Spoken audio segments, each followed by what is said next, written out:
Olá, sejam bem-vindos a mais um vídeo, a mais um simulado de realidade brasileira para o Concurso Nacional Unificado. Então, neste vídeo, vamos resolver 8 questões relacionadas ao item segregação socioespacial. Então, agradeço o teu carinho, a tua audiência de sempre. Se você ainda não é inscrito, se inscreva. É rápido e não custa nada para você.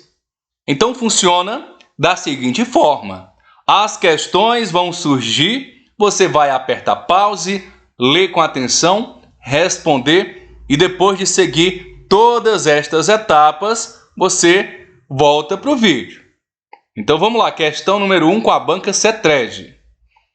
Do ponto de vista de localização dentro das cidades, um fator muito recorrente, como em São Paulo e Rio de Janeiro, é a segregação socioespacial, conhecida também pelo termo de, vamos lá, gentrificação. Gabarito, letra B. A gentrificação é um processo complexo, né, que ocorre em muitas cidades ao redor do mundo, incluindo São Paulo e Rio de Janeiro. A gentrificação frequentemente é vista em bairros que passam por um processo de revitalização e modernização. Isso pode incluir a renovação de edifícios antigos, a introdução de novos serviços, de novos negócios e a melhoria da infraestrutura local. Essas mudanças podem parecer realmente positivas à primeira vista, porém, muitas vezes levam ao deslocamento de residentes de baixa renda que não podem mais arcar com o custo de vida crescente. Isso pode resultar em uma maior segregação socioespacial, à medida que os grupos de renda mais alta se mudam para essas áreas e os grupos de renda mais baixa são forçados a se mudarem para áreas menos desejáveis. Então está aqui o nosso gabarito e as fontes que foram utilizadas para a construção da nossa explicação. Então, questão 1, resolvida. Vamos lá, questão 2 na tela, banca VUNESP. É correto afirmar que a intersetorialidade das políticas públicas consubstancia-se na melhora das condições de vida da população e nos ganhos de escala e ganho de resultados. Gabarito da nossa questão 2, letra E. A intersetorialidade das políticas públicas, um outro item para você pesquisar dentro do subitem, né? Segregação socioespacial. A intersetorialidade é um conceito que se refere à interação entre diferentes setores da administração pública na implementação de políticas que visam melhorar as condições de vida da população.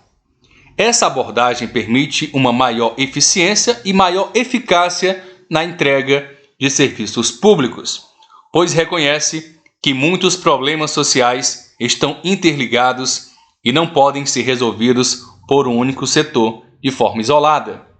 Diante disso, a intersetorialidade pode resultar em ganhos de escala e ganhos de resultado. Isso porque essa colaboração entre diferentes setores pode levar a soluções mais eficazes, mais abrangentes para os problemas sociais, resultando em melhores resultados para a população. Aqui está a fonte consultada para a construção da nossa explicação. Então vamos lá, questão 3 na tela, né? Lembrando que você pode ouvir, né, por conta, né, de não estar gravando em um estúdio, né, com isolamento acústico, é um quarto improvisado como estúdio. Ao fundo, né, você pode escutar alguns sons, né, do ambiente externo, né? É cachorro, é galo cantando, é moto, é carro, é pássaro. Tá? Então, estou só explicando aqui para você não achar esquisito, né? Questão 3, banca Itami. Apesar do contínuo processo de metropolização, assiste-se hoje também na região sudeste do Brasil um processo que consiste na redução do ritmo de crescimento de algumas metrópoles. A exemplo de São Paulo, que passa a apresentar um ritmo de crescimento mais lento em relação a algumas cidades médias do interior. A citação, o enunciado, se refere a uma característica recente da urbanização brasileira, denominada de involução metropolitana. Gabarito da questão 3, letra C. A involução metropolitana é um fenômeno que tem sido observado em várias metrópoles ao redor do mundo, incluindo São Paulo. Esse termo refere-se a uma desaceleração no crescimento populacional dessas grandes cidades. Existem várias razões para isso, incluindo a migração de pessoas para cidades menores, em busca de uma melhor qualidade de vida, custo de vida mais baixo ou menos congestionamento. Ao mesmo tempo, muitas cidades médias e pequenas estão vendo um aumento em seu crescimento populacional. Isso se deve a uma variedade de fatores, incluindo desenvolvimento econômico nessas áreas, a disponibilidade de empregos e a melhoria da infraestrutura. Lembrando que, embora o ritmo de crescimento possa ter diminuído, a população total dessas metrópoles ainda está aumentando. Foi só o ritmo que diminuiu, tá bom? Olha aí as fontes consultadas, periódicos da UFF e também lá do site da Unesp. Questão 4 na tela, banca FADESP. O território se constitui como um espaço repleto de conflitos sociais de toda ordem, constantemente mediciados por relações de poder.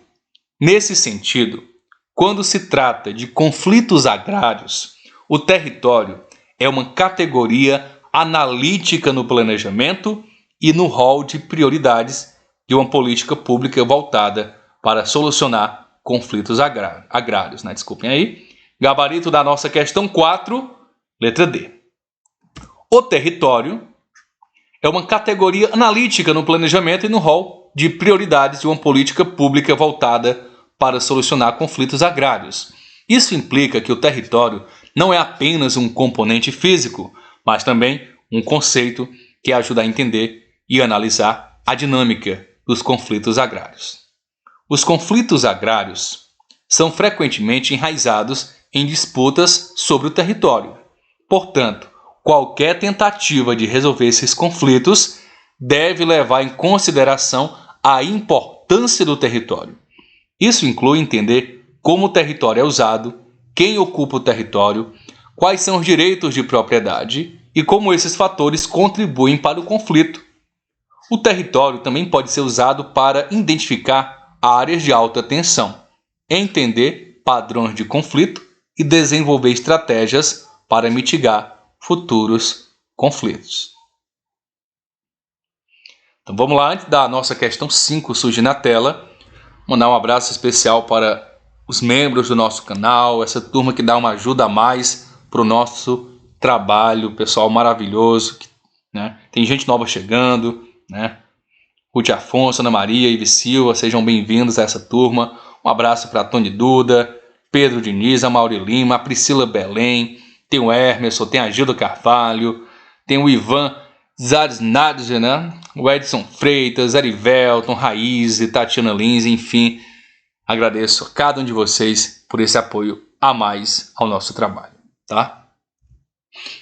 Agora sim, questão 5, mais uma questão com a banca FADESP.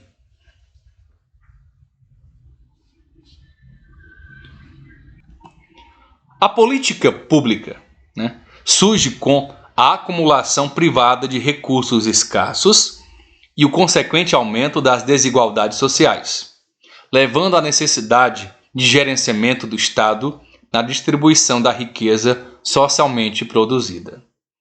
É imprescindível ao estabelecimento de políticas públicas a descrição de um rol de prioridades que esteja relacionado à assimétrica distribuição de recursos, gabarito da nossa questão 5, letra B. A assimétrica distribuição de recursos, que é o nosso gabarito, refere à situação em que os recursos não são distribuídos igualmente entre todos os membros de uma sociedade. Isso pode ocorrer por várias razões, incluindo diferença na renda, riqueza, diferença no acesso à educação, oportunidades de emprego, entre outros fatores. No contexto de políticas públicas, é crucial reconhecer e abordar essa assimetria. As políticas públicas são ferramentas que o Estado pode usar para corrigir essas desigualdades e garantir que todos tenham acesso equitativo aos recursos e oportunidades. Ao estabelecer políticas públicas, é importante descrever um conjunto de prioridades que esteja relacionado à assimétrica distribuição de recursos. Isso pode incluir a identificação das áreas onde a desigualdade é mais acentuada, a determinação de quais grupos são mais afetados e a elaboração de estratégias para abordar essas questões. Ok? Gabarito identificado, conteúdo revisado.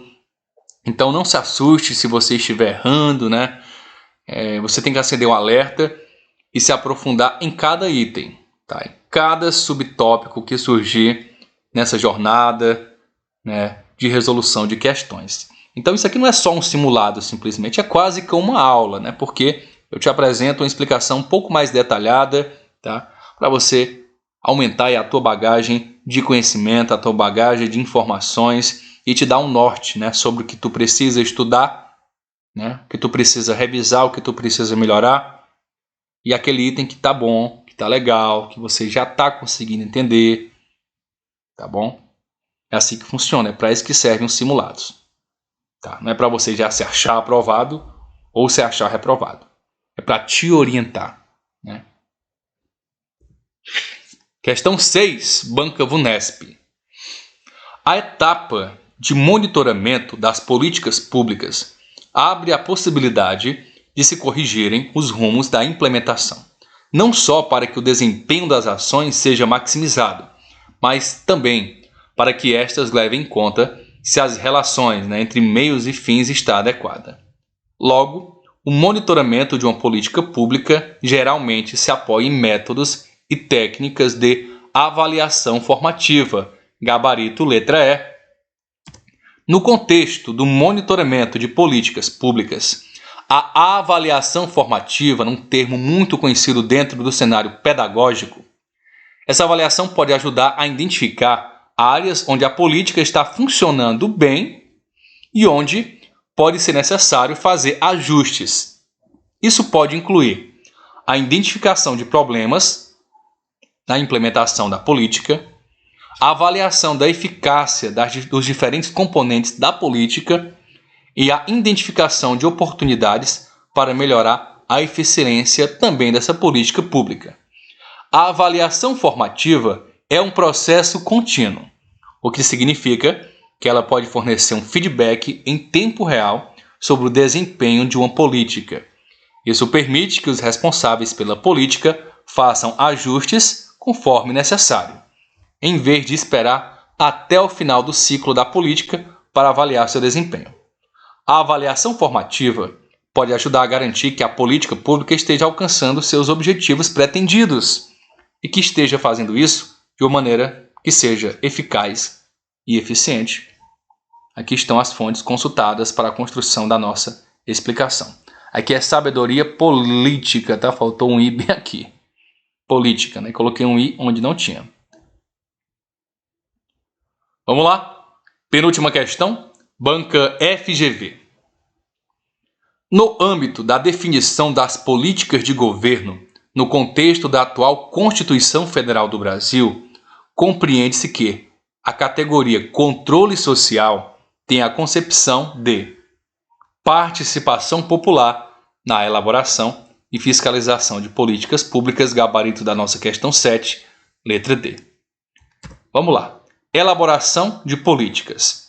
A participação popular na elaboração de políticas permite que os cidadãos contribuam com suas perspectivas e experiências únicas na formulação dessas políticas.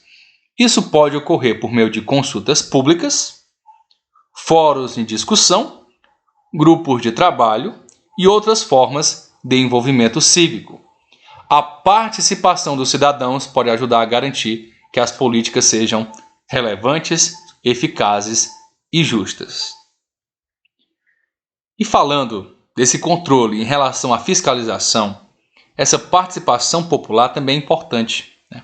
Os cidadãos podem desempenhar um papel ativo na monitorização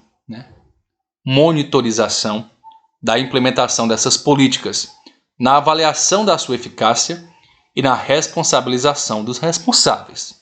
Isso pode ser feito por meio de auditorias sociais, comitês de vigilância, petições e outras formas de fiscalização cidadã.